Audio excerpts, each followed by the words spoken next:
5 bandar paling mahal di United Kingdom yang kena hati-hati supaya tak overspend. Nombor 5, Bandar Oxford. Bandar ni kaya dengan ilmu dan bandar ni memang mahal. Harga sewa rumah dekat sini tinggi sebab ramai student kaya dan ada pekerja dalam bidang tech. Yang keempat, Bandar Brighton. Bandar ni dekat tepi pantai yang jadi London by the Sea. Kos sara hidup kat sini naik tinggi sebab ramai orang dari London dah pindah sini. Siapa yang tak nak duduk kat tepi laut kan? Yang ketiga, Bandar Cambridge. Hampir sama macam Oxford, kos makanan dan penginapan dekat sini memang level kayangan. Sebab permintaan untuk tinggal dekat sini makin lama makin ramai. Sini juga ada Universiti Cambridge yang terkenal.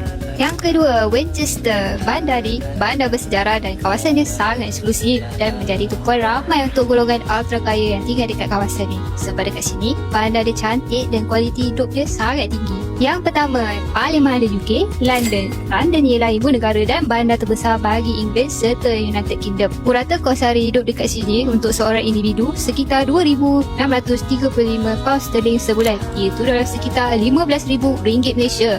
Ini baru kos sara untuk seorang. Mahal tak mahal kan? Nak travel di tempat-tempat mahal macam ni tak ada masalah kalau kita tahu macam mana nak spend dengan jimat dari segi penginapan, makanan dan juga transport. Antara 5 bandar ni, mana satu bandar mahal dalam bucket list travel anda? Sila komen dan follow kami untuk tahu lebih banyak tentang Europe. Ada yang dah nak travel ke Europe ke tu? Jom travel dengan Indomalaya.